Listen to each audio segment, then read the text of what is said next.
tadi eh, pertanyaan pertama, kenapa tidak ada istinsyaq dan madmadah? Ya. Kedua, ketika ghasala kaffaihi ketika masah ra'sihi itu sekali tanpa ada redaksi salasan, telinga juga tanpa ada salasan, apakah kita dianjurkan tetap 3 kali di sini atau sekali aja? Ya. Kita melihat konteks, kalau kita telusuri ini di masa awal penyebaran Islam. Banyak yang bertanya tentang waktu, toharo, hal-hal mendasar.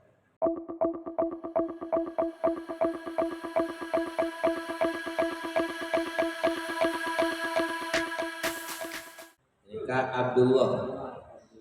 Oh, disuruh sama abangnya tuh.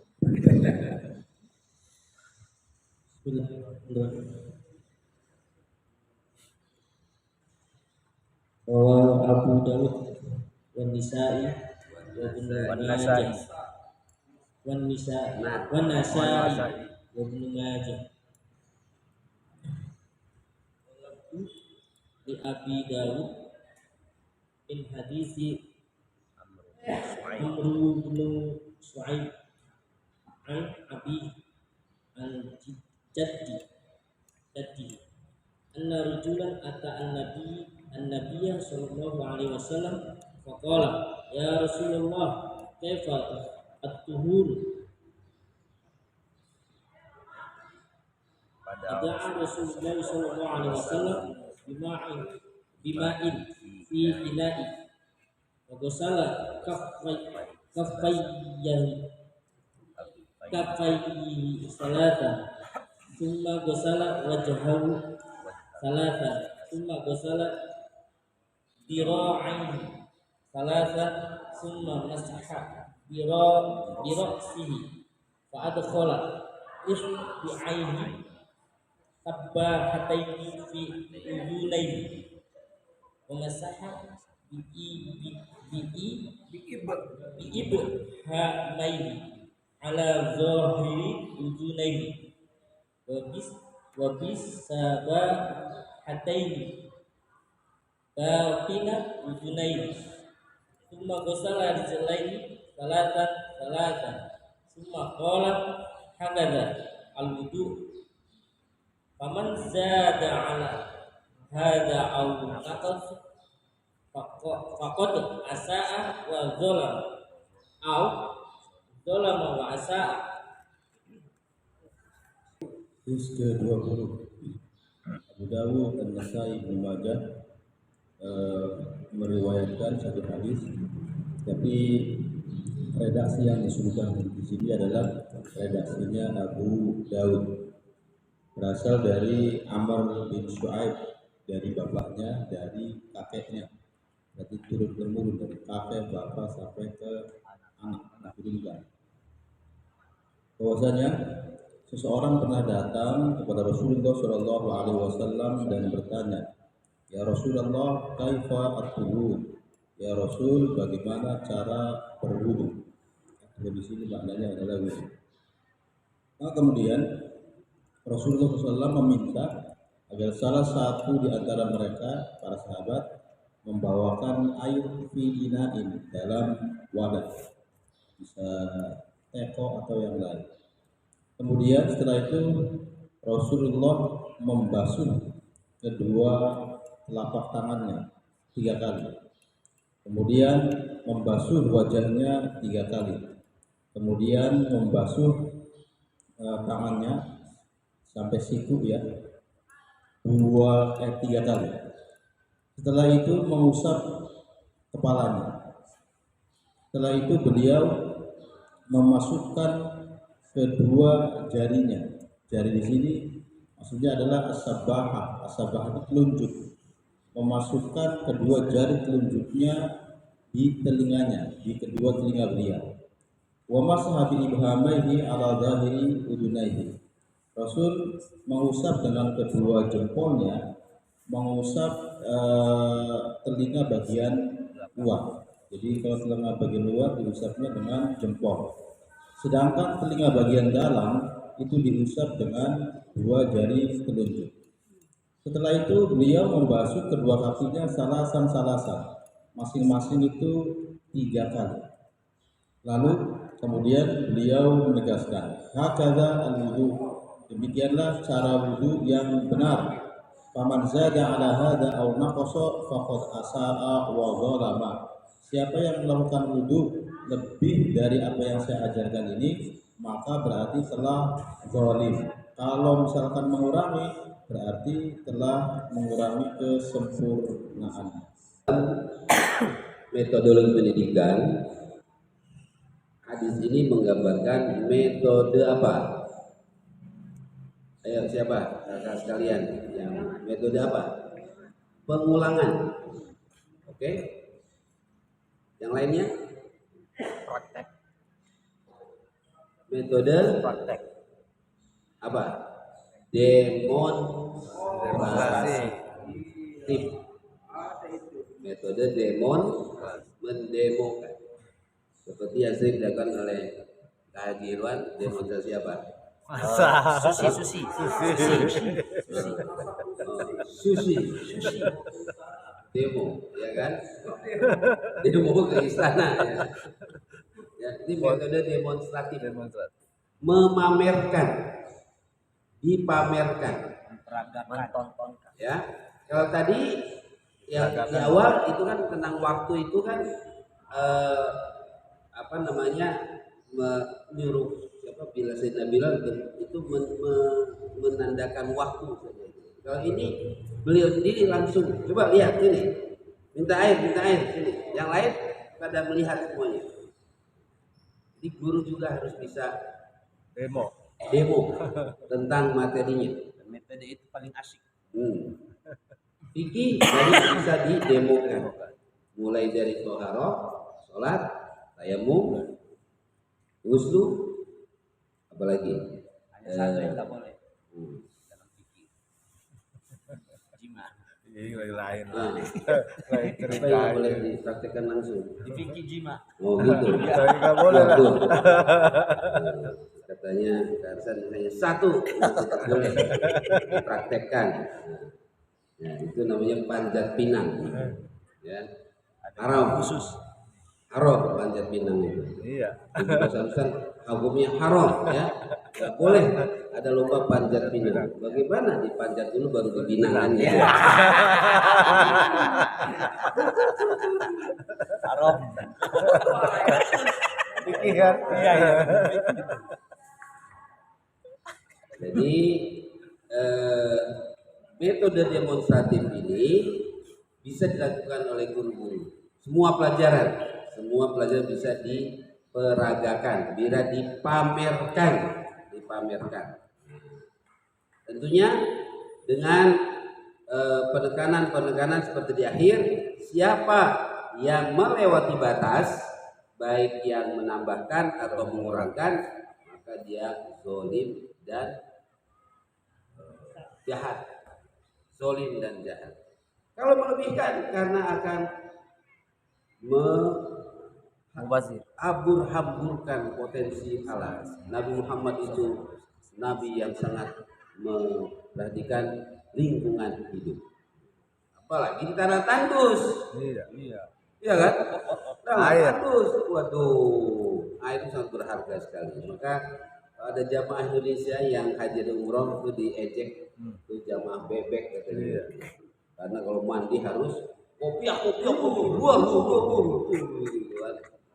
Kalau mereka mandinya menghormati secukupnya. Bahkan kalau orang Afrika itu kalau wudhu tuh ya pinggir jalan itu cukup hanya ya, sedikit tuh, segini cukup ini untuk wudhu itu, ya cukup di pinggir jalan itu. Oh kita kalau nggak Full kerannya. ya Nabi ya Nabi tadi sangat mementingkan lingkungannya, jadi tidak boleh tabzir. Tapi kalau kurang itu kan, wah itu jahat itu, asa, ya kan? Karena koruptif. Korupsi. Boleh koruptif. Ngawas jam 7, datang jam 7, koruptor itu. Mana? Karena dia koruptor itu pengawasnya, ya kan? Mulai jam 7, datang jam 7, on time, bukan on time itu di mana? Paling enggak, di mana? On time itu di mana? On time yang ngawas itu di mana? Di dalam ruang ujian dong. Jam 7 itu bukan. Ya. Itu namanya ankosor ukurannya. Ya. Makanya harus ada apel siaga. Nah, apel siaga. Itu dalilnya itu man apa tadi? Apa tadi? Man zada. Man zada. Apa katanya? Ada. Au naqasa faqad asaa fazolama. Ah, ini ayuhal mulahizun antum Zalim. apa? Zolim. Ini dari faqad asaa wa zolama. Ayo. Ada komentar apa? Katanya berdasarkan penelitian, Ya. orang kita itu sehari semalam Menghabiskan air. berwudu sampai 25 liter. 20 liter. Berarti satu wudu 5. Iya. Iya, soalnya 5 sehari liter. semalam itu berdasarkan penelitian rata-rata itu katanya menghabiskan 25 liter. Apalagi kan mungkin dia batal lagi. Jadi sangat-sangat israf. Padahal dalam panduannya di Sahih Bukhari itu cukup menggunakan satu mud. Mut. Begini.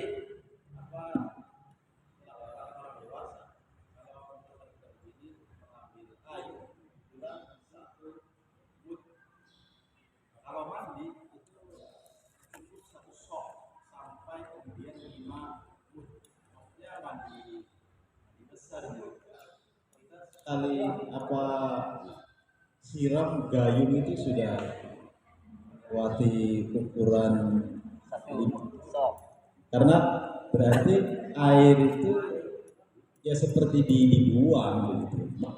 Tulang menggunakan shower itu saya kira ini meneladani hadis Nabi begitu. Pokoknya lebih boros. Enggak. Kalau penghuni Diarul Ansor listriknya mati atau mesinnya mati, baru pada sadar kan satu ember itu digunakan untuk mandi Semuanya. seluruh keluarga semuanya. Tapi ketika airnya hidup setiap hari, satu ember itu hanya untuk sikat gigi.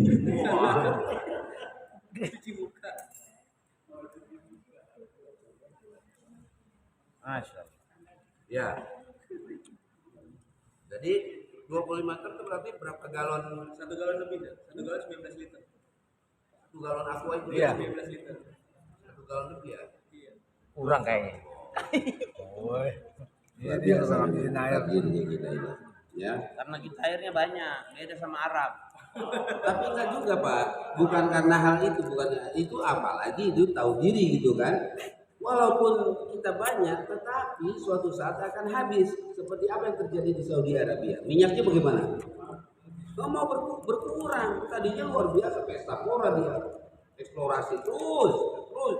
Sadar dia, waduh, bener ya, lama-lama habis. Sementara yang lain nunggu yang lain daerah negara lain kan eksplorasi ditunda.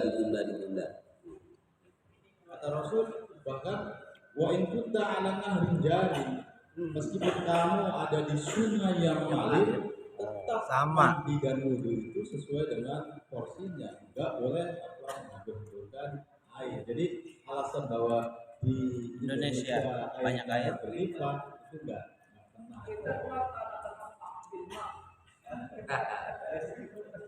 Baik, lanjut ke Kiai. oh ya Tadi pertanyaan pertama, kenapa tidak ada istinsyaq dan madmadah? ya Kedua, ketika ghasala kaffaihi ketika masah roksihi itu sekali tanpa ada redaksi salasan, telinga juga tanpa ada salasan, apakah kita dianjurkan tetap 3 kali di sini atau sekali aja? kita melihat konteks kalau kita telusuri ini di masa awal penyebaran Islam. Banyak yang bertanya tentang waktu, toharo, hal-hal mendasar. Jadi cukup simpel saja untuk di awal tahun pelajaran itu yang simpel-simpel saja lah.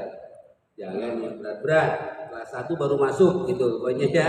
Ya jangan yang dikasih berat-berat, yang simpel-simpel saja lah. Makanya tidak ada apa tadi? Pengulangan. Dua tantangan matmato istinsak. Karena di hadis berikutnya setelah banyak orang masuk Islam, barulah Nabi menambahkan ada hal-hal yang sunnah, yang itu menerangkan tadi kan yang wajib itu ya, yang wajib saja fardu furudul wudu. Nah sunnahul wudunya diterangkan berikutnya ya, tetap masuk tadi at-tasris yang masuk wajib hanya sekali saja gitu ya, tidak berkali-kali ya. Hal itu untuk menunjukkan kecukupan saja, batas cukup saja wudhu itu ya seperti itu. Jadi konteksnya konteksnya Di awal. itu di awal, artinya untuk memudahkan santri atau audien di awal-awal itu, berikanlah hal-hal yang simpel saja ya kan, jangan banyak memberikan beban ya, nanti tidak bisa membedakan mana yang sunnah mana yang fardu. Jadi yang fardu dulu, baru berikutnya nanti yang sunnah kemudian ya. Jadi dua hadis ini sudah menerangkan hal-hal yang pokok, yang futuristik itu ya, kepada santri-santrinya, dan semuanya diterangkan dengan bil fi'li. Masya Allah, Masya Allah.